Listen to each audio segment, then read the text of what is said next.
You're listening to the Whole Church Podcast. Our efforts to educate and unite the church are made possible thanks to our sponsors on Captivate and on Patreon. You can get bonus content of our show on either of those platforms or on Apple Podcasts with a private subscription to the Amazal Ministries Podcast Network.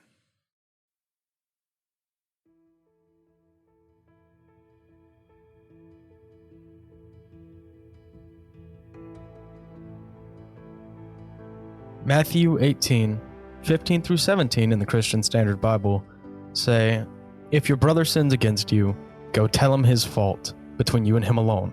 If he listens to you, you have won your brother. But if he won't listen, take one or two others with you, so that by the testimony of 2 or 3 witnesses, every fact may be established. If he doesn't pay attention to them, tell the church. If he doesn't pay attention even to the church, let him be like a Gentile and a tax collector to you." Here, Jesus is instructing his followers on how they should behave with one another. This is sort of an internal political structure that Jesus was setting up. Pastor Will Rose, given that he is God and that his wish is for the church to be united, why would he have given us such instruction rather than just telling us all to remain united in all things? Well, we believe in the full humanity and divinity of Christ, but I also think about, when I hear this passage, how Matthew is addressing his community of faith. So obviously there's something going on in this community where Matthew feels like he needs to address some infighting or conflict or disagreements that's going on. So he's setting up a formula to help them deal with however they are disagreeing with one another and not getting along. So there is this kind of structure and formula and a way to say, hey, this is how we deal with conflict with one another. We go to our person first and we try to have a conversation about it. And if that doesn't work, then you bring someone along as a witness or someone to hold each other accountable, a third party, and then eventually bring it to the whole community because it affects the whole community. So he could just snap his fingers and say, be unified, but we're people and people happen and community happens. And we're going to talk about governance and policies because people are going to people, and so we need to have some ways to help us stay in line with each other and work side by side with one another for the greater purpose.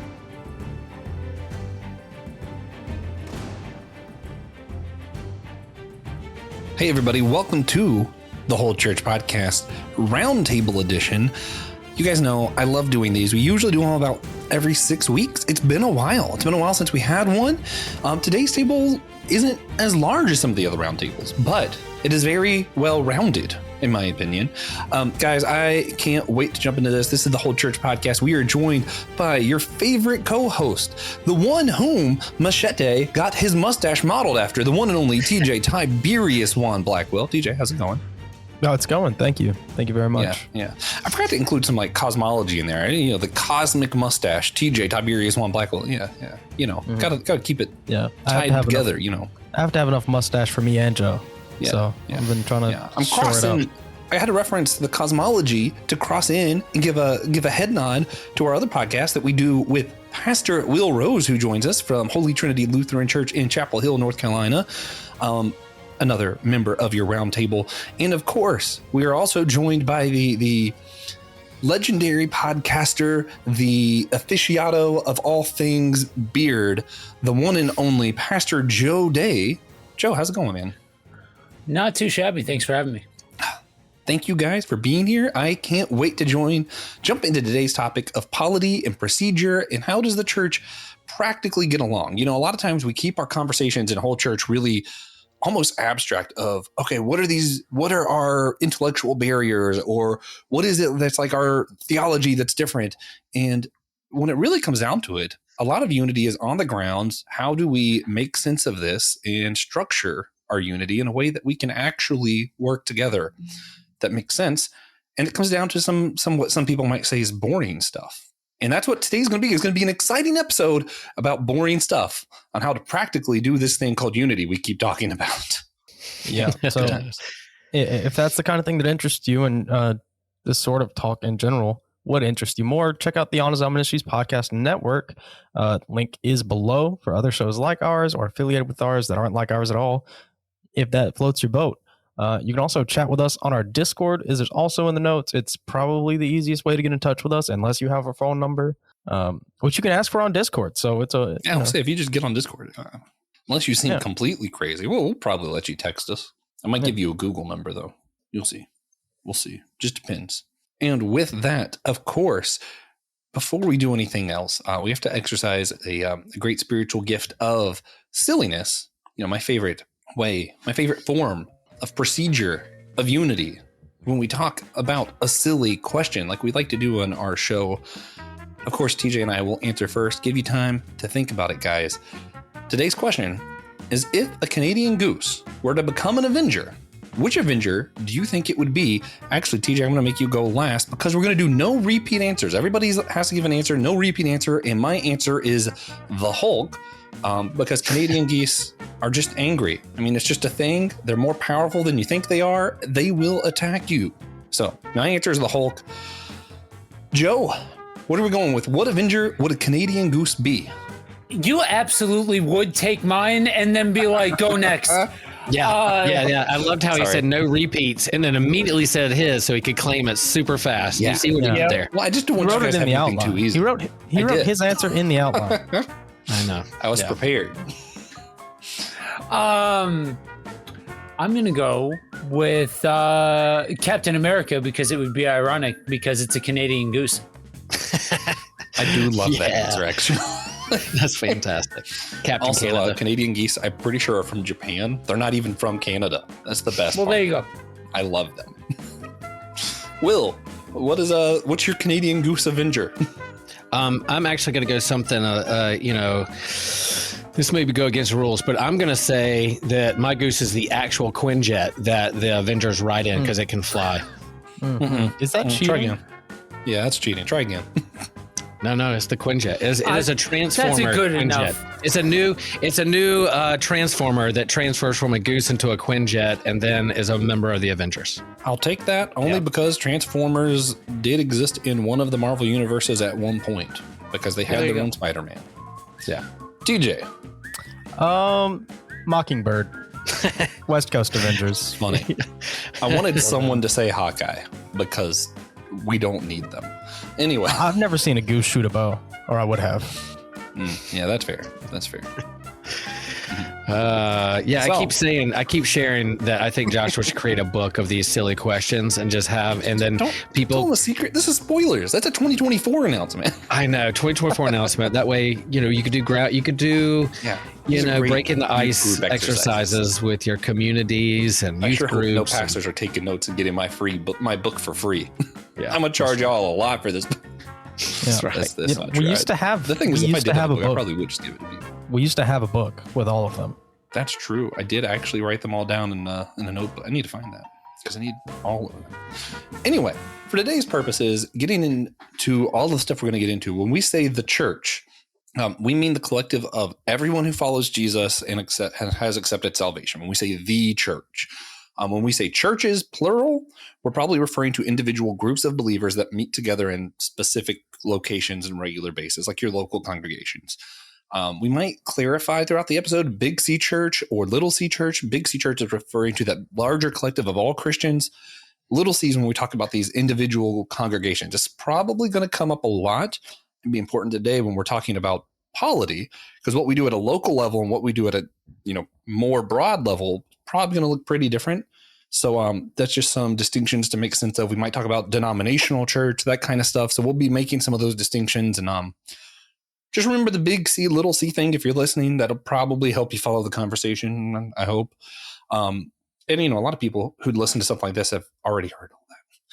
And if you haven't, congratulations. You're here. We hope you enjoy this. But before we discuss specific things about church polity or anything like that, I think it's useful if we all just kind of go around and briefly, not describe, but just kind of give a definition of how your church polity works. I'm actually going to be bowing out of this for the most part because, I used to be Pentecostal, which just means if I did what I used to be, all my answers are TJ's answers. And I'm now attending the Lutheran church, which means if I do what my current thing is, my answers are just Will's answers. I just, Will knows the answers better. So right. No reason for me to give them. Yeah. So, Will, let's start with you. You go to you pastor a Lutheran church. How, what is the term of how, like a Baptist, if Christian was here, they're self-governing churches. How would you describe the type of governance? Governance? Word. Yeah, I'll try to keep this brief, but just to kind of in context. So in our creeds, we say we believe in one holy Catholic and apostolic church. And by Catholic, we mean universal. So we know that we're a part of the larger church, Big C, like you talked about, but we're also part of the ELCA, the Evangelical Lutheran Church of America. So we're part of a larger denomination, Lutheran denomination. And so part of that, what governs the larger denomination also governs who we are. And then broken down a little further, our congregation is a part of the North Carolina Synod. And synod is just a word that means group together. And so we're part of we have a bishop in North Carolina who is kind of like our HR and overseer to the churches who are in North Carolina. And then we're part of a conference, the Midlands Conference, group with other churches in our conference. And then we have our particular community of faith, the actual church itself, Holy Trinity Lutheran Church and Lutheran Campus Ministry in Chapel Hill. Our church is governed by a church council elected from the congregation. That council is governed by our own church constitution. The church council gathers every month to oversee the business of our church, Holy Trinity, but that is in continuity and conjunction with our Constitution and in the Constitution of the North Carolina Synod and the Constitution of the ELCA. So we are our own body. We own our own land. We own our building, but we're a part of a larger church. So we're kind of a both and part of a larger national denomination, but we're also self-governing with our own elected council members, ministry teams. We have our own budget and we have our own constitution that governs how we do life and community together as a community of faith in Chapel Hill. Also knowing that that's in continuity with our synodical constitution and also the ELCA constitution as well. I hope that helps some. Yeah. It's a really interesting question to ask someone who is a part of the ELCA, especially because, if you're familiar with a lot of the non-denominational Baptist churches, they say they're self-governed, and for the most part, they mean it. They don't have to answer to a bishop or anything like that. Their church can just decide to not go to any of the meetings and just, not do anything that the SBC considers heresy, and that's it. They don't have to do anything else if they don't want to. Right. And the Lutheran church is interesting because I think my understanding is most Lutheran congregations do have that kind of church council that governs the local congregation, but you still do answer to a bishop and kind of have not quite hierarchical, but kind of like hierarchical-ish. Kind of?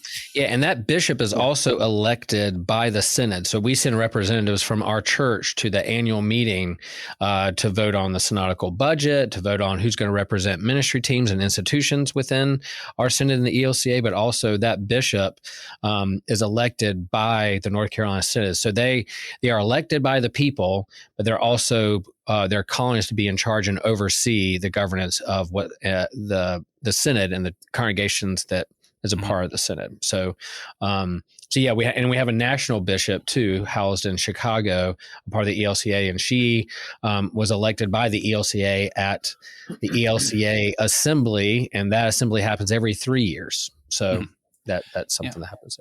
Yeah, crazy. I think the only other person who could have joined the roundtable that would have been just as interesting to answer this question would be our other guest, Joe. Joe, as far as like, my understanding is you still do some of the home church stuff, but you also work for a church now that has its own meeting place. So I have two contexts. One is the house church that is a solo. It has become a solo pastor model with a team with basically like an oversight team. What in a Sunday morning model may be referred to as elders. We just don't use the term, not specifically for any reason, just don't. It's just an oversight team. Originally we were a two pastor model, but it became one and just never changed. The other context is I have been converted, and I am a part of the Sunday morning model as a pastor, and I'm with a non-denominational 13-year-old church plant. So there is a plurality of pastorship. There's 4 of us on the team. And then there is a team of elders that are being put in place. Would both the house church and the non-denominational that you're a part of be considered self-governing churches? Yes. Okay. Yeah. There's a church constitution and like the bylaws and all of that kind of stuff that keep the Sunday morning model on the rails. But it is very much the team will bring it to the church body, and then the church body will vote on it on different matters. Yeah. TJ, how would you answer this for your church? I grew up in the Church of God of Prophecy. You still kind of attend, I think mostly attend the Church of God of Prophecy there, which is a Pentecostal denomination. How would you answer that question? Yeah. Will you repeat the question? Self-governed? Mostly. Yeah. It's less of a question and more of a, how would you describe the way your church is governed?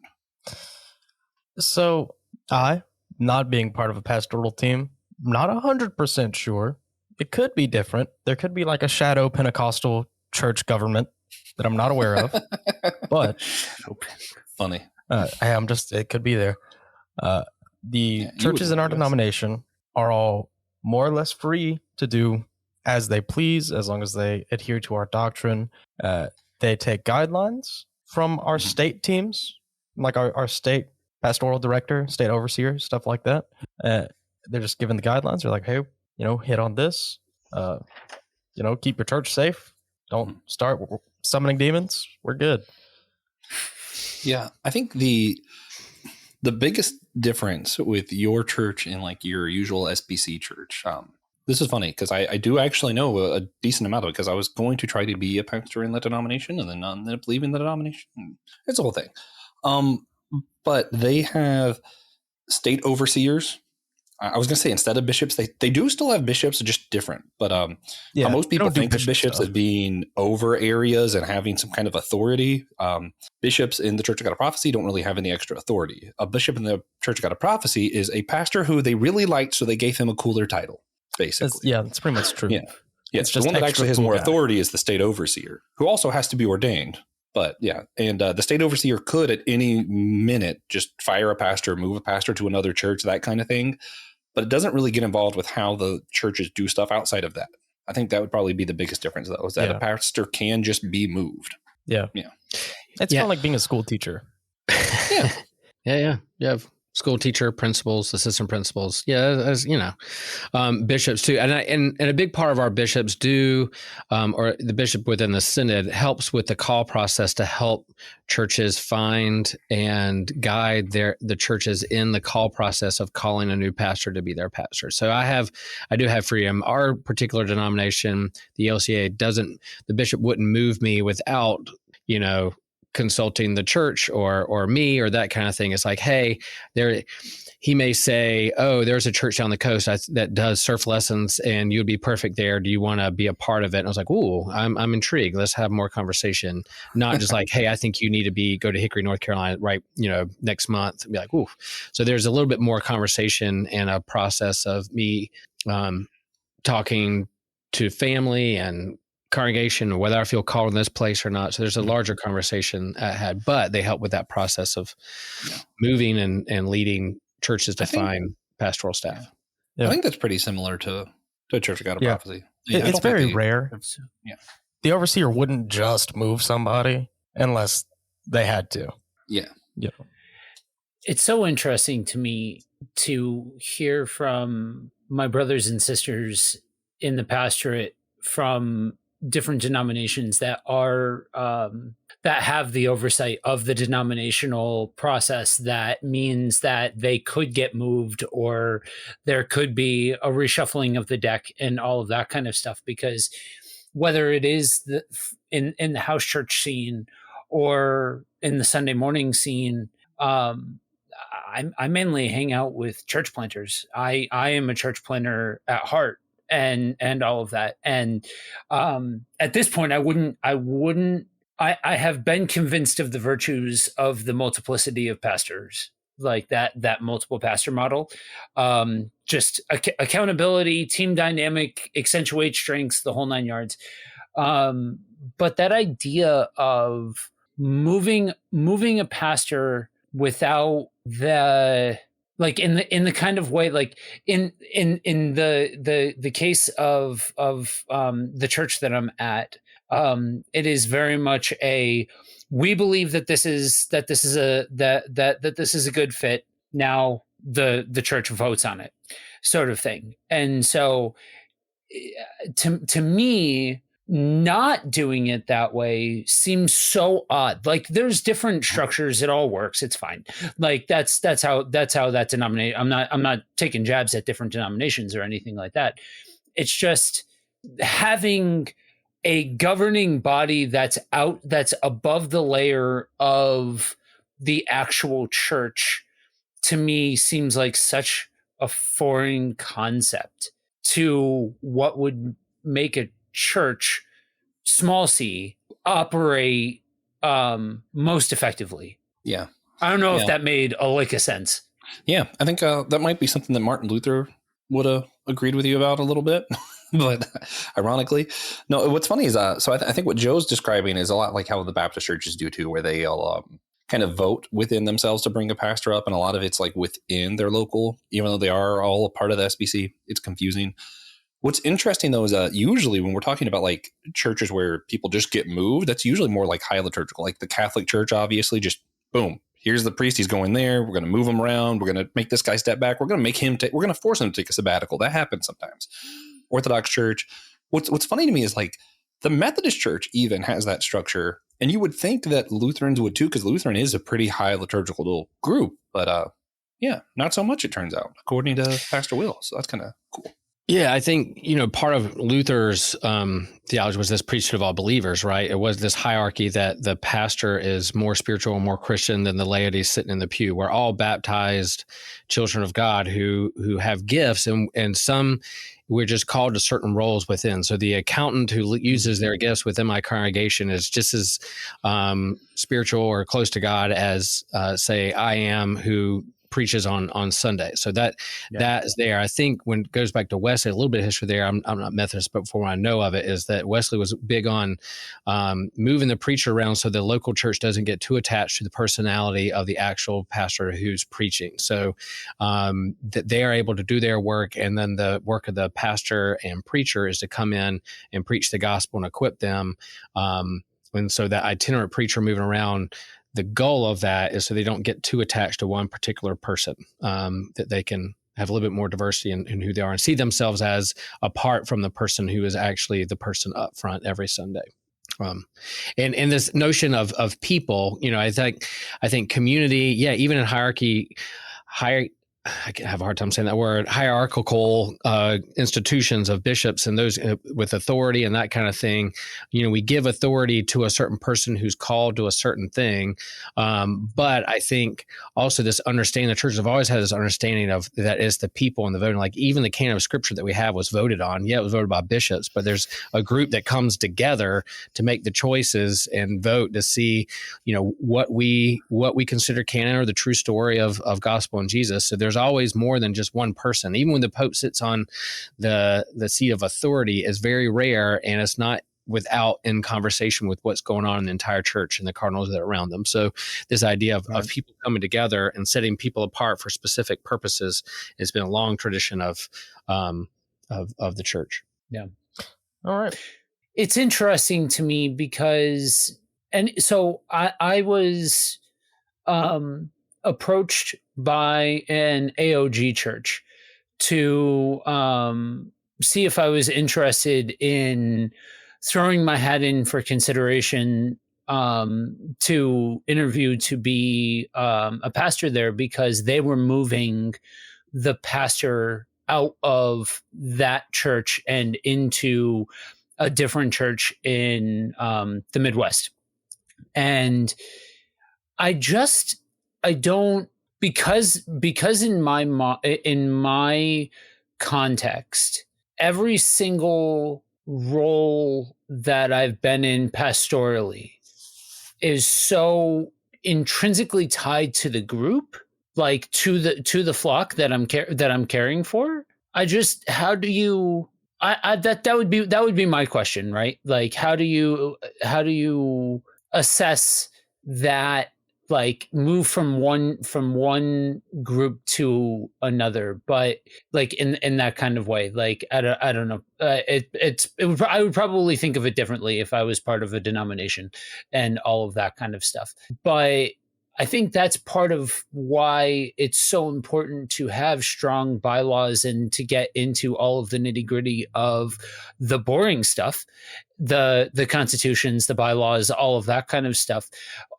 because it, you in the church planning world, obviously the idea is like Will's church is very long in the tooth, right? You guys have been an institution in Chapel Hill for a long time. And so obviously the church existed before you. And the idea is that the church will exist after you. And that's the hope when you plan a church, is that, yeah, you may have been the one of the founding pastors or a pastor along the way, but there's this idea that you want to build it so that way there's longevity past you, Yeah. Amen. Yeah. Amen. What's interesting is some of this carries into podcasting world too. So for those who know, we've done a few different podcasts, and the whole church doesn't have anything like this at all. We started this and it kind of was just, I needed to do some kind of ministry. So I started doing some kind of ministry, and then it became, the Josh and TJ show more or less, but it's about church. But then when we started Systematic Ecology, I started it with the intent that I might not do this forever, but I think it should exist whether I do it or not. So it has a lot more, bylaws, procedures, all that kind of stuff attached to it, even though it's more of a for fun entertainment show than this one is. But yeah, that's because this one is TJ and my ministry. The other one is a bridge between fandoms and the faith, and something that I think legitimately just needs to exist. So we set it up to exist with or without any of us. Yeah. But going back a little bit of the history, like we're a 77-year-old congregation, and 77 years ago, a group of people said, "Hey, we're near the university. Why don't we gather some Lutheran students together and have a Bible study?" And it just started like that, and then eventually it grows, and then they think about, well, who do we want to be on campus, and where we want to represent, who we want to be a part of, and then a church and a community and a congregation builds around that, and then eventually as the years go on, history changes, the context may change a little bit, but where we are and our position and our mission of being a Lutheran, having a Lutheran identity, but also close to a university, that kind of is particular to our context. We're part of a larger church, but we also do church this way. So constitutions and bylaws and core values and mission statements evolve and grow and are tweaked along the way so that it will outlive the person who came before you and has a larger vision to move forward in the world. And I think that's the canon of scriptures like that. How we do, all that is it outlived the council of the Nicene Creed, outlived the Council of Nicaea. Oh yeah. But they set some things out to move forward. Yeah. One more quick note before TJ jumps into the meat of this episode. I'm told that I don't often enough bring up my own resume. So since you mentioned AOG, I actually was part of the AOG for a while. And what does AOG mean? What is Assemblies of God? So Assemblies of God, yeah. So 3 or 4 years, I forget. I think it was 3 years. I was part of the Assemblies of God, and I actually went from church to church, starting up children's ministries. So I was like a children's church planner kind of deal within churches. It was kind of fun. It was a fun gig. Had a lot of good times. No. Yeah, just fun fact. That's all. That was before Josh's dark age. Yes. Yeah. It was before the game, and now we're in like phase 4, and everyone's like, "What are you doing, dude?" Yeah. There's no continuity. So that's more true than you think. So I am going to ask everyone how your church handles 5 different areas of polity. If you need to take a nap, ring the bell, and we'll get back to you. You are each going to tell me how your church handles it and how you wish it would handle it if there's something you'd want to change. So, who's ready? Hopefully, Will. How does your church handle questions of where funds will be sent or used?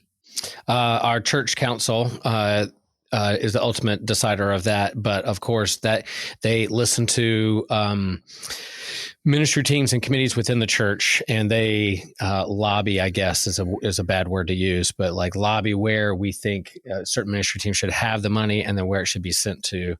So people give their offerings to the church, and then we use that as a congregation to do the ministry we're called to do. So yeah, church council, and then are connected to the synod. We send some to the synod as well, the North Carolina synod, and then they use that money in the same way. They have their own governing body, synod council that decides where that goes.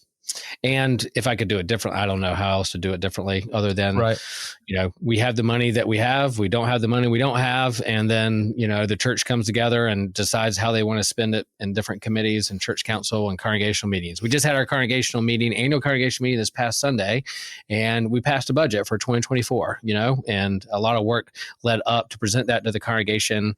Some people asked a few questions of why this, why that, and then those were answered, and then we voted approved, and we have a ministry plan and budget for 2024. Pretty sweet. Joe, how does your church handle questions of funding? So the one of the pastors on the team is essentially the executive pastor, more or less. He's the guy that handles like budgetary things, different things like that. When there's a matter of addressing the budget, the plan, all of that kind of stuff, we'll do what we call a family meeting. We do it a little bit differently than than some churches. It's not so much of a membership specific meeting. There are some people there that are members. However, we say that if you call the church your home, and this is the place that you choose to worship, then please show up, because not everybody is comfortable with associating the title of member, even though they're longtime attenders, they care deeply about the church, all of those kinds of things. And so bring it forward. Generally, Jer will be the guy that will answer those questions, but it is kind of a roundtable environment among the entire pastoral team. And then it gets voted upon, kind of like what Will was saying, open it up for dialogue, and then afterwards voted upon, and that becomes it. I like the idea of family meeting. Church council sounds so formal, blah, blah, blah, but yet we're a family. We're brothers, sisters in Christ. But yeah, not all family meetings go super smooth if you have some important things to discuss and you have different opinions. So, families can be dysfunctional. Families can have toxicity. Families can do this. But yeah, it's basically, we're a family coming together, making decisions that affect the entire family, even those who aren't in the actual meeting itself. So real quick on that note, everybody on this roundtable will appreciate how ironic all of this is, and for all of you guys who have heard me before, you hopefully will appreciate the irony in all of this. I linked arms with these guys like 2 months before they entered into the process of buying a new church property and preparing the new church property and all of that, which launched at the end of the summer. So I've officially walked a Sunday morning model through starting a new location and all of that kind of stuff. So I know firsthand that some of those family meetings centered around major church changing situations can get weird. You know what I mean? That was a fascinating experience launching a new location for that, and me being me with all of my temperaments and all of my mindsets and my opinions and all of that kind of stuff. To be a part of that process was wild, to say the least. Yeah. We can only imagine. So, Josh, how does your church handle where funds get sent or used? Whatever Will said will also be true of where I'm going. Sweet. You just copy paste for all my answers. It's fine. Sweet. Yeah. You want to answer the Pentecostal part? I mean, I think basically it's weird. My understanding is it's the state for each part of the COGOP, like the state overseer, the state of South Carolina, Church of God of Prophecy has its own funds, and they can choose to do a church plant, or someone else could do a plant and basically apply for that to be a Church of God of Prophecy church. Yeah. And as far as like the funding go, like the churches themselves handle all of it, except for I think each church sends 10% to the state, more or less. Yeah, that's pretty much And right. I don't know what the state does with it, but I do know they save a lot of money. They have a decent savings account. I don't know how much. Yeah, allegedly. But I know that they're conservative in how they spend. I know that. Yeah. So we have a biannual meeting that is every other year, not twice a year. Is that the right phrase? Yeah. Who cares? It is now. I say it is. There's a meeting every other year for the entire state to discuss things like budget. Usually me and the coolest dude I could find in the room skip the budget meeting. Last time we went to see Toy Story 4. Last time we went to see Toy Story 4. It's pretty cool. But the churches do report to the state. Within each church, it's handled a little differently. At mine, it's just more or less the oldest members, longest tenured, not literally oldest, mostly. Just kind of get a say in how the church spends its money, and they vote on what they think is best. Yeah. My parents' church have like a associate pastor who comes up with a plan, and then they vote on it quarterly, 4 times a year. Yeah. So, Will, how do questions of how to upkeep and use facilities, how are those handled within your church?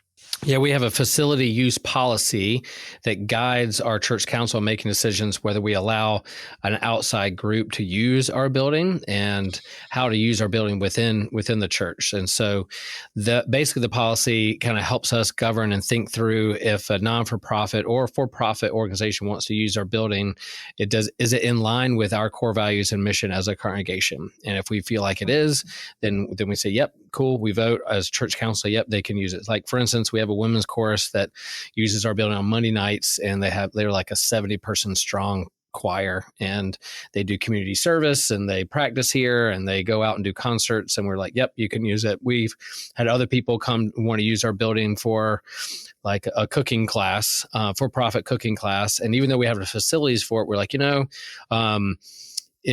we're glad that you're teaching a class, but what you're doing and teaching isn't like necessarily ministry or for or against what we, our core values, but we think, no, you probably should use a commercial kitchen or something else other than just our church. Now, if it was someone inside the church who was going to use it as a ministry or an extension of what they're doing in the world, then yeah. But so yeah, we have a facility use policy, about 10 pages, that hopefully checks all the boxes and allows people to see how to open up the building, close the building, and then the church council. It goes before church council each month if there's a request to see whether someone within or outside the church uses our building, how it's used. Cool. Joe, how about you guys? Do you have an facilities upkeep policy or? So we have there's a ministry within the church of folks that volunteer to upkeep the facilities. We ever since starting the new location, that's really when it kind of became more of there became more of an opportunity to be able to utilize more space and allow for the space to be more dynamic. So it's actually something that we are currently thinking through on how we can go about best allowing the space to not just sit throughout the week and all of that, and be able to offer it up to folks who would be engaging in ministry and different things like that. Right now, any questions of could this be used or anything like that right now go through the pastoral team, and we discuss it and kind of evaluate it, kind of like what Will was saying, evaluate it against like mission, vision, values, all of those kinds of things. But there's certainly not what did you say, Will? 10-page document? That's got to be a riveting piece of literature. Yeah, Yeah, I'll tell you, man. You want to fall asleep at night? We got some good documents and policies around here you can read before you go to bed. Yeah. That's good So, stuff. funny enough, my church specifically also has like the 10-page document on this is how we should treat What? the church. Yeah, it's wild. Interesting. Well, there you go. I'm going to keep answering for my parents' church because I attended there for a long time, so I know a lot about it. They didn't have that kind of thing. They had as far as like upkeep goes, they had some volunteers, and then they actually would hire some people from the community or within the church that they knew needed work. So like they have a guy who does like all the lawn stuff who couldn't otherwise find work, so they pay him to do all their lawn stuff, you know. But as far as like use goes, you basically, the associate pastor and senior pastor text each other, and if they both think it's cool, that's it. That's the story. You know, Yeah. they've let me do parties there before. They've let me use tables for our Friendsgiving, and they're just kind of like, yeah, hey, do we need an extra table? No, we only need 3 this week. Cool. Yeah, Josh can use the table. That's it. Yeah, I mean, there's some flexibility with us too. I think like the church and church council and the membership, you know, trust me that if like someone calls me on a Thursday and say, hey, we need to use a room for blah blah blah blah, can we like absolutely come and use our building for what you need? But if it was an outside group that's for profit or not for profit for an ongoing use throughout the year, then we vote on whether that. But in terms of a member will call me and say, hey, I need a stack of chairs because we're doing a party this weekend. We're like, sure, just bring them back, you know, before Sunday or something. So there's some of that stuff that's going on. Yeah, everyone's real chill about the building. So, questions of doctrine and theology, briefly, if possible. Will, how does the LCA handle questions of doctrine and theology? Yeah, we're already apart and linked in with doctrines and theology in terms of scriptures, the scripture, Bible, Lutheran confessions, and the creeds. And so that's kind of the binding, governing theological principles and doctrine that we're bound to. Of course, there's freedom and a little bit of flexibility in terms of interpretation of what those passages are and how you read that, interpret that, and how you live that out in the world. But those are the binding theological documents or dogma that governs who we are. And that's in our Constitution. And so we say in our Constitution, our beliefs, Scripture, Lutheran confessions, the universal creeds of Nicene, Athanasian, and Apostles' Creed, you know, and then and everything else that is interpreted. So we're bound by that, which also bound by the Synod and also the ELCA. If we were going to change a doctrine, if our church said, yep, we no longer think the Gospel of Luke should be a part of Scripture, and we're going to take it out, you know, yeah, like the week before Christmas, we're like, yeah, we don't like shepherds, we're getting out of here.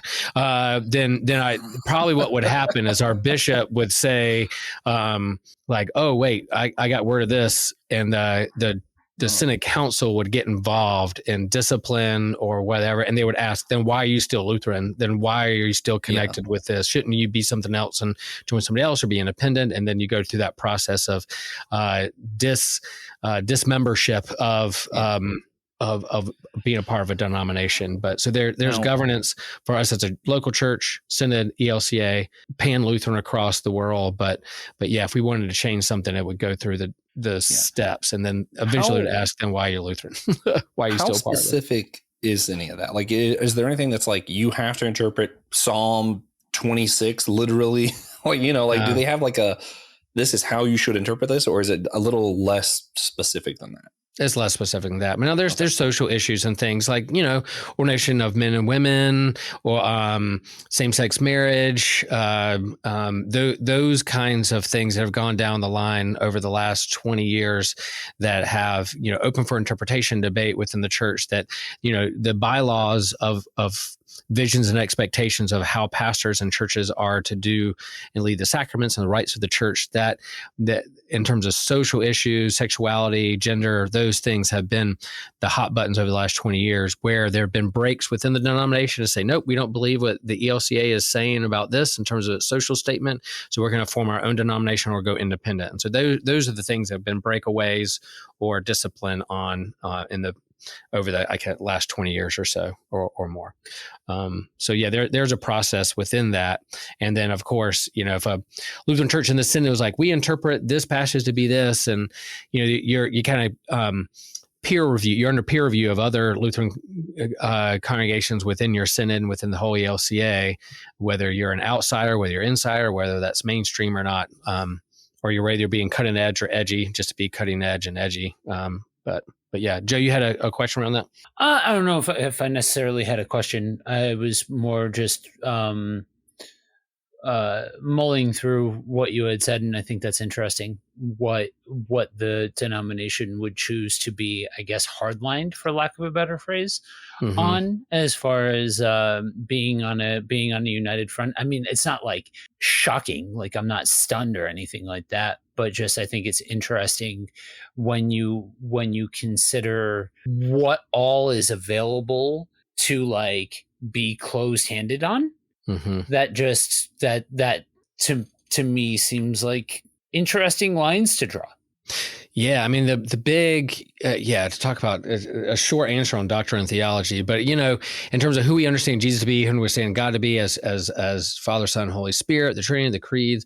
But yeah, you get nuanced with Job or the Psalm, and we interpret this way, or we're going to say, oh, this changes how we see people or ministry. I mean, those are kind of loose interpretation within the congregation itself and context. And yeah, there's more conservative ELCA Lutheran churches and how they vote politically, socially in Hickory, North Carolina, upstate, rather than over and against, say, who we are in terms of a university town next to a liberal university. Right. So there's some wiggle room in there. So they were like, oh, we think you're heretics when it comes to that. But then it was like, well, we still confess the Apostles' Creed together. We still understand and believe in the canon of Scripture. Yeah, we do like shepherds and Christmas. So we're going to celebrate this go around. So there's some stuff with that. But in terms of who you vote for, or social policy, or whether Black Lives Matter or not, or whether homosexuality or whatever, all those things get nuanced when you get in the congregation, different parts of the state. But yeah, we're governed. We have in our Constitution what we believe,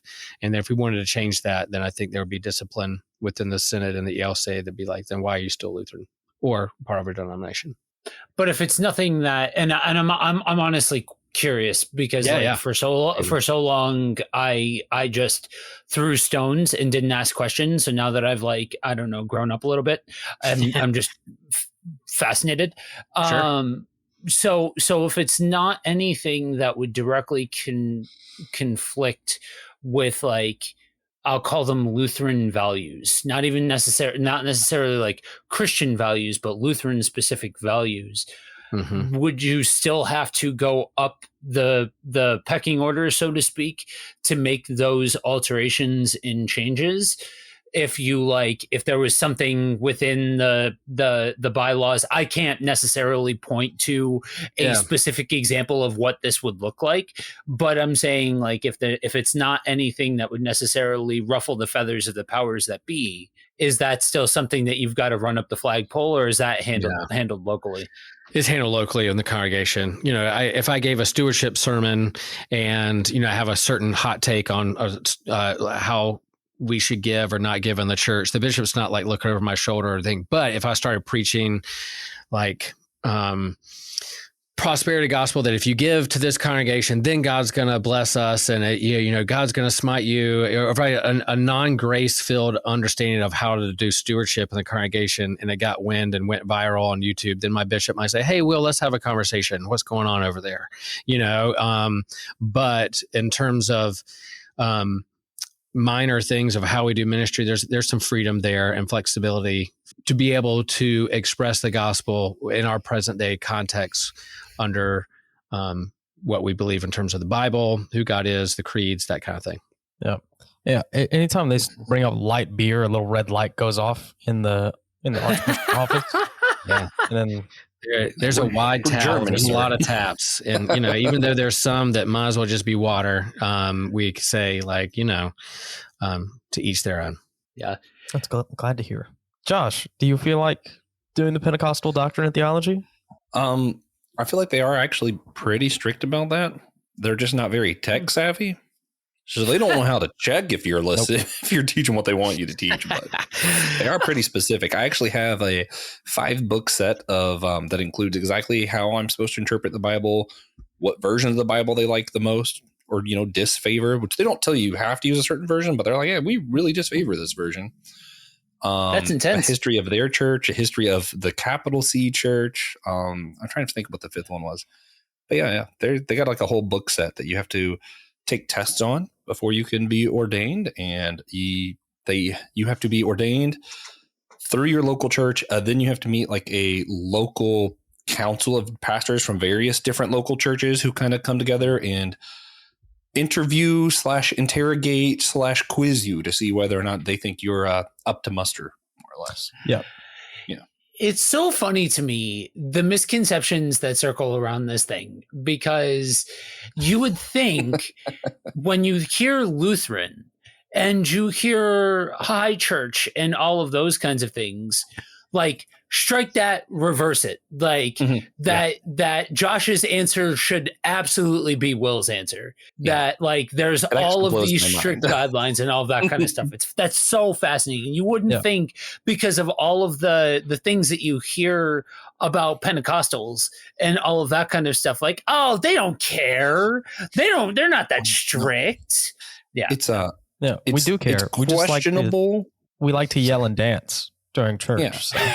It's questionable whether or not you can be a Pentecostal preacher and disagree about speaking of tongues being the evidence of being in the Holy Spirit. You might be able to disagree about that, maybe. But if you straight up say some stuff like not everyone can speak in tongues or anything like that, you can get in trouble. And if the LGBT stuff or a lot of the stuff that Will listed off, that they're like, you can be really conservative or really liberal, no, that's not a thing. You can't do that. If you get too progressive there, they might let you keep the building.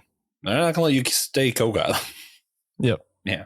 So they've gotten a lot less strict. Women can wear pants and jewelry. That's true. I'm allowed to have a wedding band. I remember I was bowling. alive when they allowed wedding bands, and so many people were so excited. Yeah. It's crazy. Pretty cool. Yeah. I've never ceased to be amazed modernizing by at an incredible rate.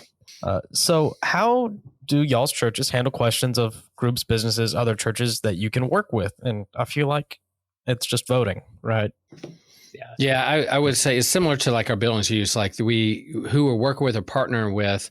I don't know. I mean, I think there's some freedom there too. Like if it doesn't have to go by church council vote. If I wanted to work with St. Paul AME Zion Church down the road, we enter conversation and things. I mean, working with, partnering with, I think is, part of our discernment, my discernment, ministry team discernment. Now, if we were going to do a joint project and have our name on the same side of a building or something with a church that's way different than us or the Mormon church or whatever, I don't know. I guess we'd have to think through like, who are we working with? But the same way would be like if we're working with a civic group or a non-religious group or atheist group. I don't know. That's a good question, but it's similar to the building use. Like does it match up with our core values? Do we feel like this is beneficial or represent the gospel? Can we still be ourselves and still be in partnership with this other organization or group or denomination? There's some conversation goes around with that on the micro and macro level. I think there's conversations around, does that match up with us, that we want to partner and spend time doing this? But there's not necessarily big like micromanaging with who we do ministry with. And I don't think our synod or ELCA does as well. Now, there's that big stink back in 9/11 when the Missouri Synod Church was at a multi-faith or not just multi-denominational, multi-faith prayer service up in New York. And that particular Missouri Synod Lutheran Church pastor, that denomination tends to be more conservative, was called out. And, there's a big stink about why are you partnering up with people who aren't Christian at a prayer service? And you're like, whoa, wow. It doesn't mean he's confessing that Jesus isn't Lord by standing beside people who are a different religion than you. But Missouri Synod got really uptight about that. And so it's different from the ELCA, but there's some things out there that occurs that question, should we partner or not when it comes to that stuff? So, yeah. I think for us, you can give a very similar answer to the last three, including this one. So like facilities, doctrine, theology, and what groups or businesses, where for the self-governed independent church, it is you're part of why the structure doesn't always hold up is because there isn't anybody outside of the church looking in. And so it's requisite on you to build a strong enough foundation that can hold within the paradigm of your own organization. And that's why it is so important to have a strong set of values. Yes, personally, as pastors, as leaders, all of those kinds of things, but actual written out value statements of the church that you can fall back on when you're like, okay, what about, so like with the doctrine theology, a lot of that stuff can be found in our in what's written and all of that, but then it kind of goes to leadership right directly afterwards and all of that. This business one is kind of funny because I'm the squeaky wheel on our pastoral team as far as this goes. Who's shocked? Because because I think a lot of smaller churches would do well to separate out their operating budget from the tithe. I know that's a whole other conversation and all that kind of stuff, so I won't get super into it. But working with different businesses, different organizations, even if they're not explicitly Christian, could be beneficial for a church and still align with mission, vision, and all of that kind of stuff to help generate money for the church that can be used for ministry, outreach, community, all of those kinds of things. And you can piggyback off of for-profit businesses that have deeper pockets than most churches do, most of the time, depending. And be able to piggyback off of that to be able to generate more of an impact in your community or what you're trying to do. Yeah. And the next roundtable topic is brought to you by Joe. No, I like the tithing topic because we need to do, should people tithe? Should pastors tithe? Should churches tithe? And what do we do with the tithes? Yeah, fun stuff. TJ, if you were going to ask me the same question, I actually did want to bring up even though they're really strict within the denomination, Church God of Prophecy, in my experience, there's like hard lines. You kind of got to believe certain ways. They are pretty loose when it comes to like who you work with and how you plan all that out. I know in Charleston, when I lived in Somerville, they had a group that was actually started from one of the pastors at our church that worked with Catholic churches there, Anglican churches, all kinds of stuff. And I was really impressed by that even though they have a pretty rigid, here's what we believe structure, they still had a pretty loose, how do we work with capital C church structure? And I really liked that about that denomination. Yeah. Actually. Yeah, it's one of the nice things. They can believe what they want, but we believe this, only this. Yeah, y'all can believe what you want. We're just going to disagree with you nicely, but we're going to disagree with you. Right. Yeah. So how does the ELCA handle membership and excommunication, perhaps? Yeah. So I think theologically, doctrine, spiritual level, you're a member of the church, capital C, when you're baptized into Christ. And so that's where we say membership. But in terms of membership of Holy Trinity, we have a process that we have a new member class that people go through. And then when they're done, they decide they want to join the church, and they got up in front of the church and they confess the creed and say that we want to be part of this church and we agree with what Holy Trinity does and its mission statement and its constitution. Then they just join the church and we put them on our rolls. Now our church council will approve that list, not as a means by saying we approve of their salvation or not, but say, yes, we accept you and vote and say you're an official member of this church, so that if something happened, we need to expel or take someone off the roster because they are breaking a boundary or creating dissent or not a healthy person in our community of faith. And then we could say, we vote you to no longer be a voting member of the church. Because once you're a member, you get to vote on things like the budget and who the next pastor is going to be and staff people coming on board or how to use the building. So you have voting rights as a member. And if there's a particular person who is unhealthy or just not in line with the mission and value of the church, then church council has the authority to say you're no longer a part of this community of faith. We're not saying you're no longer a Christian or Jesus doesn't love you or that you won't go to heaven one day, but to be a part of this community of faith, you have to abide by these standards. So that's who we are. And that's self-governed as our congregation. The bishop couldn't come in and say, you need to take this person off your roster. Oh, sorry. Light went off. The bishop couldn't come in and say, oh, well, I don't like what that person in your congregation said on my Facebook chat. And so we're going to kick them out. We're going to be like, no, sorry. They're a part of our community. That's part of our governance. So Cool. it's very rare that there's excommunication, but that's built in a sense that, I've had pastor friends of mine who have used that as to withhold the sacraments from someone until they repented of something, or maybe they were abusing a wife or a family member or something, and they were like, no, we will not commune you until you repent of your actions, or change your actions, or get help, or whatever.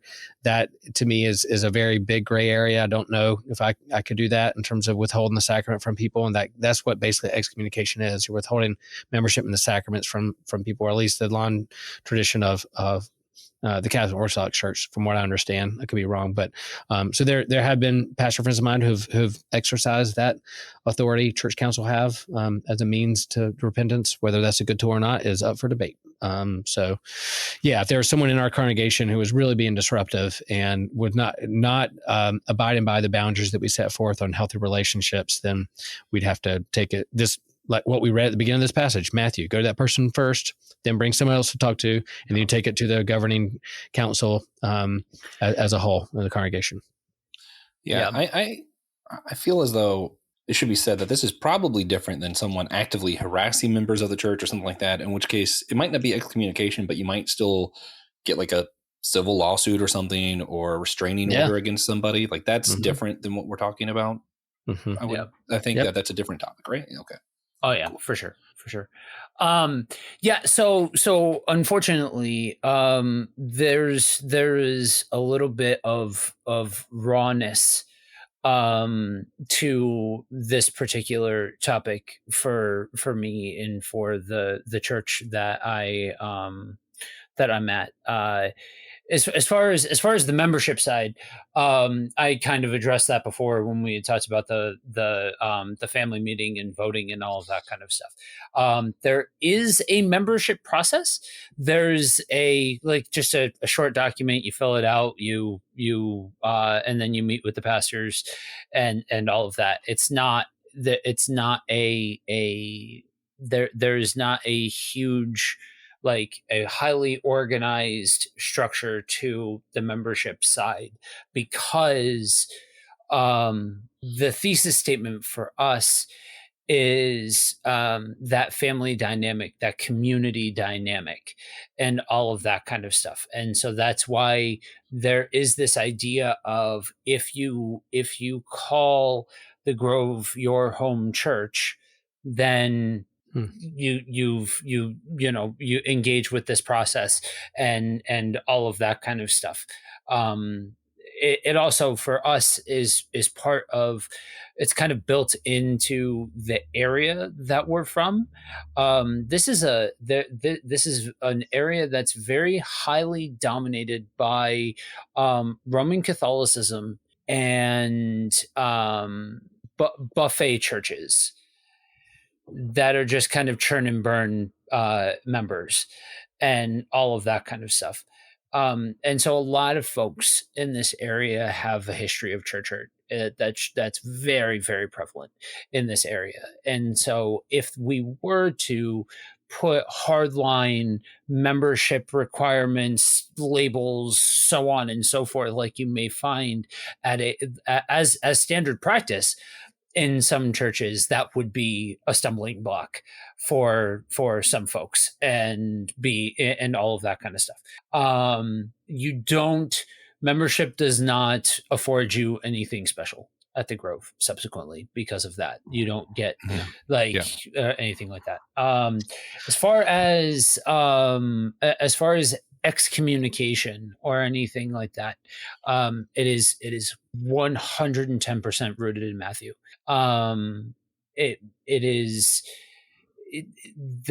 If somebody is creating division, we approach them, have a conversation in the spirit of restoration, in the spirit of restoring them to the body, not Like the idea is that you give every affordance to try and restore that individual until they have elected to actively disengage and actively reject those advances and all of those kinds of things.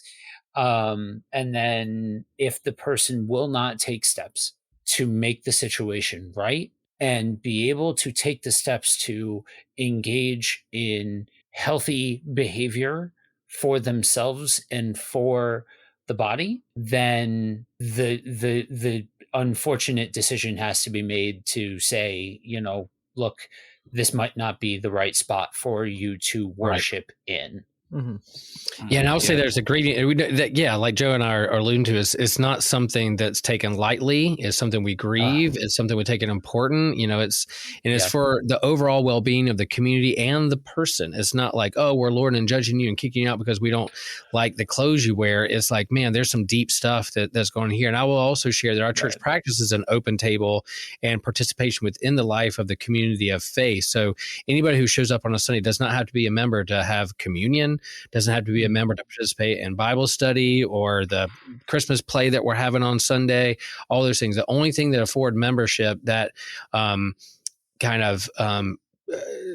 benefits, you would say, is a deeper part of the decision-making process of the congregation. So I'll do a new member class in January, and everyone that's a part of that has probably been active in our church, worshiping and participating in different ministries for a few months, or if not a whole season. Mm-hmm. But what I'm inviting them into is to say, hey, being an official member here during our congregational meeting, or if I'm making decisions about the budget, about our next pastor, about what we do in the community, you have a voice and vote with that decision making process. Yeah, the membership where I got mine, which is funny. I'm still technically a member because I haven't changed my membership to Lutheran Church yet because I'm lazy. I'll be honest with you guys, but it went. You had some documents you had to read and kind of understand what the church believes as far as like how to read the Bible, what they think about the Bible, what they believe about the Trinity, and what they believe about the gifts of the Spirit, not just speaking in tongues, but healing, prophecy, all of that kind of stuff. You would read that. You would sign something that kind of says, I agree to uphold these beliefs. The pastor would take you up front if they affirm you in front of the congregation, and an active member could say, I want this person to be a member. I forget what exactly the wording, but one person would kind of propose to make you a member, and then somebody else would second it, and then they would do the whole congregation can aye or no. Everybody has the option to say no for some reason. We've never heard it, but the whole congregation, we don't want that guy. I guess you wouldn't be a member. Yeah. But I've never heard that. So that's kind of what the membership process is like. I have no idea what it's like to remove. I've never seen it done in COGAP. Yeah, I haven't either. But we that's why church council, is very rare. But yeah, I mean, I think each church in the Lutheran Church has their own way of accepting new members, where they make them go through a 2-month catechism, or whether I do just 3 classes. I do a class where we get to know one another. So who are you? And then we do a what we believe class and talk about the Bible and basic Lutheran beliefs. And then the 3rd class is who is Holy Trinity and kind of our history and what we're about. And after that class, that they're like, hey, we want to go deeper in this congregation and be an official member, then and then some of those membership numbers are really just kind of people flexing numbers and how many people you have, and sometimes you can also get a contest of who has the most members. That's numbers game, toxic which thing that happens. Not within cool. Denomination for pastors are kind of anyway. Exactly. That's a different topic as well. But as far as what it does, I think membership is basically the same as like wills. You get a little bit more say in some decisions. I get put on an email list, so I know everything that church does, even though I no longer attend. Yeah, you get access to the sacred email list. Yeah, and you also agree to pay your which tithe, is actually helpful because usually I don't know what's going on with the weather until I get a text from Church God of Prophecy in Rock Hill that says, "Hey, we're closed due to icing later." I'm like, "Oh, it's kind of ice. Cool." Well, there you go. Yeah, my church actually has a very few members because our membership kind of test is beating me in a ping pong game. So. There are no members. It's my fault. Yeah. So it's up to the church, really. So one thing, we like to do here is our roundtable roundup. I'm going to read out 4 questions. Everyone will know what they are. One at a time, I'm going to pick you. You answer one of the questions. You must repeat the question you're answering, and no one can respond or ask any follow-ups until after the roundup is over. So you can answer the same question as someone else if you want, because we didn't say you can't, but it would be cooler if you didn't. So I'm just going to read them all, and then I'm going to start calling on people. How can churches evaluate themselves to see where they might need to guard themselves better? How might our views on big C and little c church polity differ? How can self-governing churches hold themselves accountable if they have no tradition or authority to answer to? And how should our church polity be responsible to our greater culture's polity? Should churches handle their own issues, report failures to authorities outside the church, completely avoid our nation's politics and legal systems altogether, etc., things like that? Yeah. So, Joe, which question would you like to answer? I feel like there's one that it makes sense for me to answer, but one that I would like to answer. So I'm going to go with the one that I would like to answer and say, how might our views on big C and little c church polity differ? I think that by and large, even with there being room for different layers or different titles or what have you, that one kind of flows as an extension of the other, because we've been given this modus operandi for how to handle relationships with one another in the large sense. We've been given the mode of being in order to be fully functioning citizens of the kingdom of God. And so essentially what you're doing is taking organizational standards that are based on those standards for how to be a fully functioning citizen of the kingdom of God and applying them in a way that allows for your small subsect of the larger church to be able to operate well and to be able to operate efficiently and different things like that. And even for the things that are a little bit more circumstantial, a little bit more situational, you can still derive values for handling those things from the teachings of Jesus. And I think part of where, like, to go back to something that Will and I both were kind of tap dancing around, that there's a significant weight to handling some of these topics, and you know that these things that we do, good, bad, and indifferent, they are a holy responsibility, and all of that being a part of the pastoral team. Part of where that goes awry, and we see that not really done well, I think, is when we start to deviate from those teachings of Jesus, those church principles in the large scale sense, in favor of how we think it should be done, our own self-interests, different things like that. So I really think one should just be a reflection and extension of the other. All right. Nice. Will. Yeah, I'm going to take how can self-governing churches hold themselves accountable if they have no tradition or authority to answer to? Because I would say that question is wrong, because every community has a tradition and an authority to answer to, no matter who you are, whether you're a mission plant or 2 weeks old or 100 years old. You have some embedded tradition or authority within you, whether it's scripture, whether it's people you're gathering with. Everyone brings to the table a certain amount of tradition. So I think, how can they hold themselves accountable? Well, yeah, I think every group of people or body of people, organization or community has within it some sort of peer review, whether it's a large scientific peer review on how physics work, or whether it's the canon of scripture, or how we got to the Nicene or Apostles' Creed. There's a peer review process, and that happens within groups as well. So whether they're a small mission church or houseplant church or where their church been downtown for 200 years, they all have a tradition. So, and they will be held accountable, whether they're just autonomous unto themselves or not. Well answered. Bravo. From the independent church, bravo. Josh, are you going to answer a question for us? Well, unsurprisingly to everyone, I'm going to do that last one. How should our church polity be responsible to our greater culture's polity? I think fully. I think actually I'm disgusted and appalled by how many churches attempt to not be transparent, to withhold information. You know, I know a church who has someone on their youth staff who was not technically convicted of stuff with a minor. And it's like, not technically convicted isn't good enough unless you're telling every single mom and dad that comes in, hey, this guy was tried, here's the case. You know, like that's not okay. The sexual assault and stuff that kind of gets wrapped up and we want to hold it from the government and hand it within ourselves. No, you report every single thing that's happened. I even think churches should pay taxes personally, but you know, that's just me.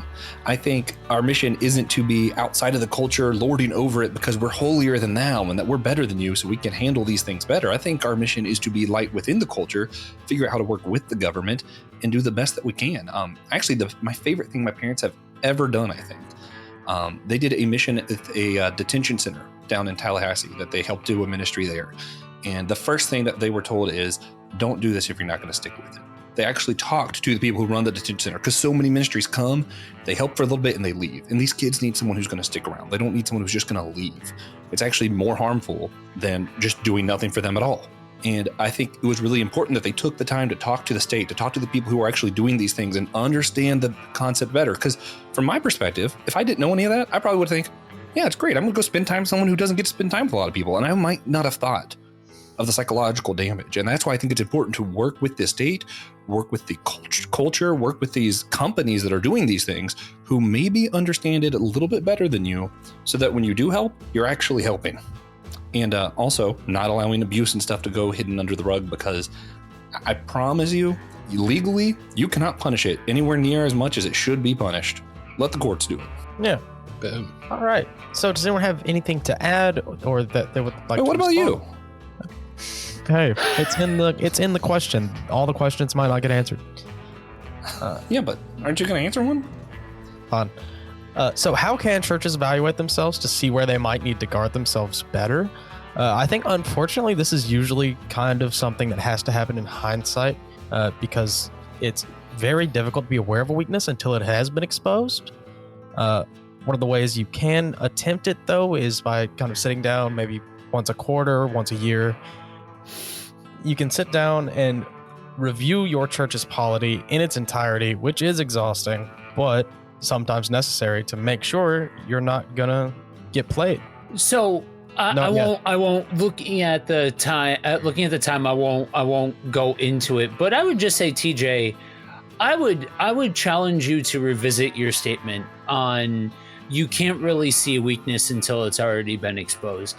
I would challenge you to think through that statement. Well, that's why I said the second thing. Yeah, I'm just saying. No. Yeah, I do see where you're coming from, though, and that's where I would deposit, since this is the part where we're all responding after the roundup. Sorry, I did that for you, DJ. I apologize. But yeah, my response to the TJ thing would be to add on that's why it's important to know your church history so you can actually read and know the mistakes before you make them yourselves, because someone else probably already made the mistake you're about to make.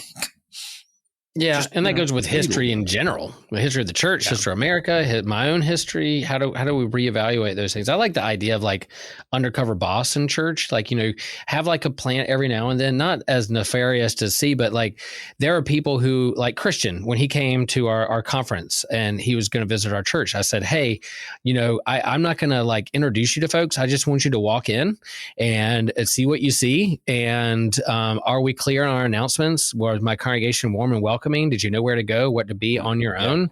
Like, and afterwards, I want a report card on like how our church greeted you. Were they too weird and too overzealous, or were they, or did they ignore you? Like, there's a happy medium there. So all that stuff. So Christian, came to me afterward and said, "Hey, this is what I experienced. This was cool. This was a little confusing to me. I've never been to your church or a Lutheran church with that kind of bulletin, or where to go for communion." Like, so some of those things, he helped me with that. So an idea of getting a friend to visit your church, or having someone visit your church, and then, just don't tell anybody and see what their experience is, and give you some feedback on how you do community together, I think is a good way to go about that. Yeah. And my response to Will's answer is, he still didn't answer the question. I get what he's saying. Like, yeah, technically you're right. But also, I do think there's some issue if you're not recognizing any of these traditions and stuff as authoritative. You might recognize that you have them, but I still think if you're not recognizing any of it as authoritative, then you have this too much wiggle room, in my opinion, where maybe you still make some mistakes because you're like, oh, well, that's, we recognize what Luther said, but we don't believe everything he said. So we're going to ignore this over here. We're going to ignore this over here. Like, I feel like you can do cherry picking if you don't recognize anything, which is where I think the best way to stay self-aware is to have a really well-written polity where you are deciding beforehand, as opposed to just going along with it as it comes up. So, let me ask you guys, do you want to go down this rabbit hole? Should I just keep my mouth shut? I'm curious what the problem is. That literally any denomination, anywhere, anytime can do exactly what you're talking about. That's not a matter of self-governing or anything else like that, because we've watched churches across denominations. I'm not even going to bother naming any out. You don't need to. That will cherry pick different aspects of things, but do so in a way that flies within their context. So adding the context can help. Mm-hmm. It's possible that it can provide some guidelines, but to say what Will said is incorrect coming from that world. No, like, Josh, I got to tell you, the high liturgical pastor hit that answer dead on 110%, because you can have those things. You can have all of you can have a rock solid polity in place and have all of the systems in place. And I'm coming from a context that I've gotten on the guys about some of this stuff being a little loose. So like, I get it. Like, I understand that there is danger that can lurk when you don't have good systems and structures and all of that kind of stuff in place. But to say that opens the door for cherry picking is kind of picking on one specific group in when the things that you're talking about are literally prevalent everywhere. Yeah, I think no matter what your laws are, you can manipulate them. You just got to know how to do it. I agree with you. Also, I never said Will was incorrect. I just said he didn't answer the question, which he didn't. He just got around the question. Oh, I mean, that's what I was saying.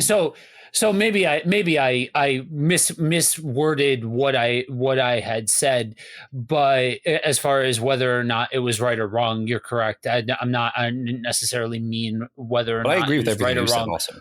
But that's a good response. He answered the question like bang on. Like that's because that's what, like, as long as you're like, we could all hit the brakes on all of this stuff and be like, whoa, Will, you're talking about all of this structure. Well, what if this and what if that and what if this? Oh, TJ, your denomination has all of these strict guidelines for this, that, and the other thing. Well, what about this? What about that? Like, you can do all of that for literally any tradition. So if you're taking it at face value and saying, well, okay, if a church is utilizing these things as a tradition, well, then yeah, they might not have a denominational tradition that they answer to, but they certainly have a scriptural and biblical tradition that they answer to. So that's where I would double back and say, yes, my verbiage was incorrect. But I can say I like, again, coming from that world, I think that's exactly the right answer. Oh yeah. Like, Like he said, I just wanted to go down that a little bit of how do you do it differently? Because you still have to do something. You can't just say, well, we have a tradition, we don't need anything written down. Or, technically there are these other things we can pull from. We don't need to write it down. I still think you need to write stuff down. I think Constitution and policies are you're definitely what ifing. Like you're trying to anticipate the what if this happens, what if that. I mean, look at the rule book for PGA Marvel golf. needs to write our biggest policies. thing, because they're always anticipating what if the golf ball lands in the tree and then falls in the lap, and how many. I mean, they're anticipating what if beforehand, but you can't possibly get all of them. So that's why you're modifying and updating your Constitution stuff. But for self-governing churches, it's important. I would think it would be important to have some kind of binding legal constitution to hold yourself accountable and safe from outside, inside stuff going on. But that's all for sure. But I agree. I feel like I have to mention, in relation to what I said earlier, most of those wacky rules in PGA's rule book are only in there because it happened. Yeah, that's true. That's right. And that is also true. They didn't know they had that is called a full circle moment. Yeah, there you go. There you go. Oh man. All right. So with that, you guys know, we always like to wrap these things up with just a practical action. When we're thinking of polity, it's all practical. Everything we're doing is practical. So it's kind of hard to ask this question. I mean, it's sort of like, listen to the episode and figure out your church's polity. But let's go more individual. If there is random person who's not named Joe, I got to do a different random. Bob. If Bob's sitting in his church and doesn't even know what his church polity is, how does he engage better in his own church's procedures and like all of these things, talking about like the voting and all that? If Bob doesn't know, how can Bob know how to better participate in his church in these kind of ways that we're talking about? Will. Oh man, that's a hard one. Like the practical ways. Like, I am not the person who's going to grab. I don't think I've read through my entire church constitution. I mean, when it comes up and I have a church council there and Robert's rules. But I think pay attention. Church communities are warm, they're welcoming, a place of belonging. They're a place of hearing God's word and equipping you to live your life of faith. But get to know your church a little better about, it's building policy, it's constitution, it's mission, its mission statement, its core values. Some of those things, it's not like we're going to quiz you and your salvation is going to be in jeopardy or in question if you don't answer the questions right. But, at least know your church's mission statement, at least know kind of its the core beliefs and some of those things. So most churches have it on their website. Most churches have a big, thick binder in their church office that has their constitution. You don't have to read it all, but go a little deeper, other than just perhaps a Sunday morning worship service. There's nothing wrong with that. People need Sabbath and a chance to decompress from the rest of their life during the week, where they have to pay attention to all the details. Sometimes you don't want church to be that space. But if you want to go deeper into kind of the community life of your church, then know what makes it healthy and what's binding or not. Yeah. And Joe, if everyone tells us what Will's talking about, we're like, do these research, we get more engaged in our church in this way, and everybody actually engages their church's procedures, their policies, and understand what their church believes about these things. Yeah. If everyone were to do that, what do you think we would see change in our local churches and all around us? I think if people were I think if on both sides that folks were willing to dig in and be more interested in the goings on and all of that, and that churches were welcoming to folks asking those questions and all of that kind of stuff, then I think we'd see an increase in ownership within the church. Like that churches like this is my church. I have skin in the game here and all of that. And we would see subsequently, I think, a tighter knit community within these small C churches, because everybody's coming together and feels that sense of belonging within the context of that church. Oh yeah, man. I like the word ownership. I like the word ownership and belonging. That's good, because I think that's a big part of wanting to be a part of something greater than yourself and how to participate. So yeah, that's a good word.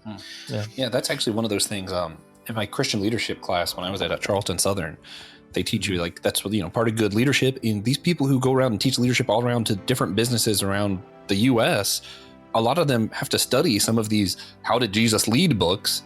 And that's one of the big things was ownership. He gave ownership to the disciples, right? And it was funny because I learned all that in school and it's kind of like abstract. And then I go to Harris Teeter, I go to Chipotle and all these things, and their values right up there is always going to be ownership. Yep. So before we wrap up, we do our God moment. You all know, you've all been here. We just ask everyone to share a moment that they saw God in recently, whether it be a blessing, challenge, moment of worship, curse, anything like that.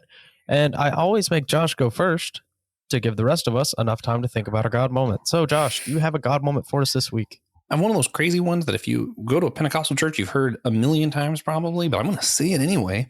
I had a surprise bill kind of come up, and I was like, oh man, I have no way to pay this. This stinks. I was really upset, and I actually prayed a lot about it. And I was like, God, I don't know what I'm going to do with this bill. And then the next day, boom, in the mail is, hey, you put too much money in your retirement. We need to know what to do with this amount of money. That was exactly how much I needed. And I was like, oh, crazy. I guess I'm going to pay that bill that I have no way to pay. And then my check was a little bit more too. And I was like, oh, that's crazy. What am I going to do with this little more on my check? And I was like, you know what?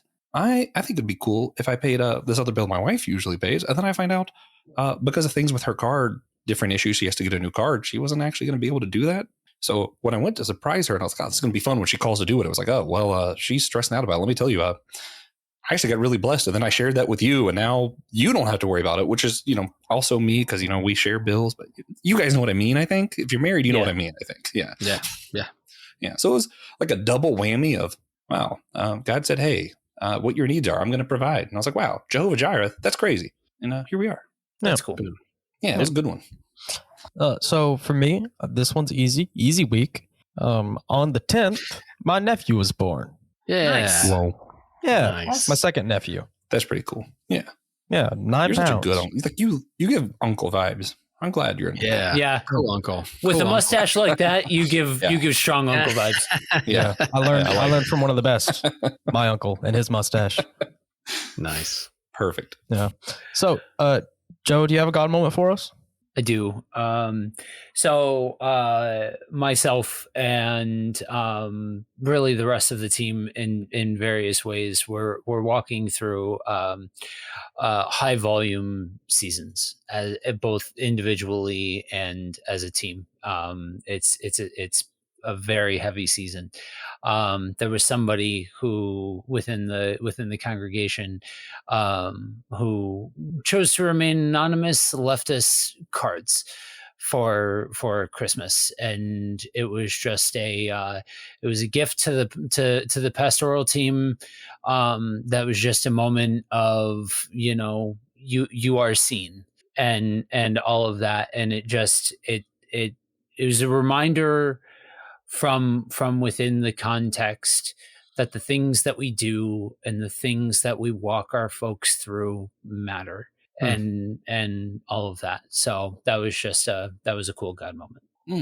Will, do you have a God moment for us this week? I do. This past weekend, I was down in Charleston, and I was able to do the wedding for the flower girl that was in my wedding. The flower girl at my wedding got married. So not only do I feel old now, but the fact that this family that I met through being a camp counselor up at the North Carolina Mountains at a Lutheran camp, they were young and high chair and toddlers at the time when I met them when I was in college. But this family became really special to me and was really a big role model in showing me how to be a family and the kind of family I wanted. And I began this longing to have kids of my own through watching them and getting to know them and their kids. So I was like, I can't wait to have my own kids. So here is Megan, who I just adored when she was little and was the flower girl on my wedding. I'm turning around doing her wedding. So Cindy and I were able to go down there and do that full circle and see the family and voice our appreciation and voice again to them how important they are to us and modeling for us how to be good parents. And so, yeah. Praise God. That was awesome. That's cool. That's amazing. I met some cool kids through church camp too. I still Probably talk to not. at least one of them. Did they have mustaches then? Not then. A little bit. So if you enjoyed the episode or if you hated the episode, please consider sharing it with a friend. enemy. You share with a cousin. We all have at least one of those three things. Yeah, probably. And then if you're listening to this on the AMP Network YouTube channel, thank you very much. And hit like and subscribe. Or else. Not or else, but or please. else. Yeah, I'll start begging. And if you're on the YouTube channel, not all of our shows are on that YouTube channel, but some of them have their own YouTube channels. Some of them have other shows, but you can go to Spotify or Apple Podcasts. They both have a place where you can just find the whole channel and see all of the shows there, from the homily with Pastor Will to the Bible After Hours with the foul-mouthed preacher. It is crazy stuff, fun stuff over there. Check it out. Yeah, we hope you enjoyed it. Coming up soon, we'll be talking with Eric Nevins, founder of the Christian Podcast Association, about the state of Christian podcasts. Pretty sure it's called Vatican City or something. After our Christmas break, we'll be interviewing Jared Baez about his newest book, Love Matters More. And Pete Enns will be back on to discuss various takes on biblical inerrancy and his absence from Theology Beer Camp and how we can disagree about this. And finally, at the end of season 1, Francis Chan will be joining us. Yeah, he doesn't know, though, so someone does have to tell him. Yeah, please. Yeah, it's been so long. Joe is so tired of hearing me say this.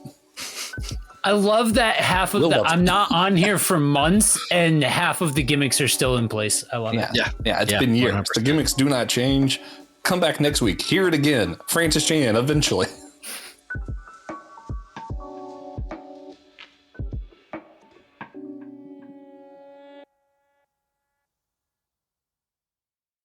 Thank you for listening to the Whole Church Podcast. Again, you could always sponsor our show at patreon.com/the Whole Church Podcast, or on captivate.fm, or on Apple Podcasts. You can also leave us a one-time tip through Captivate. Thank you for listening.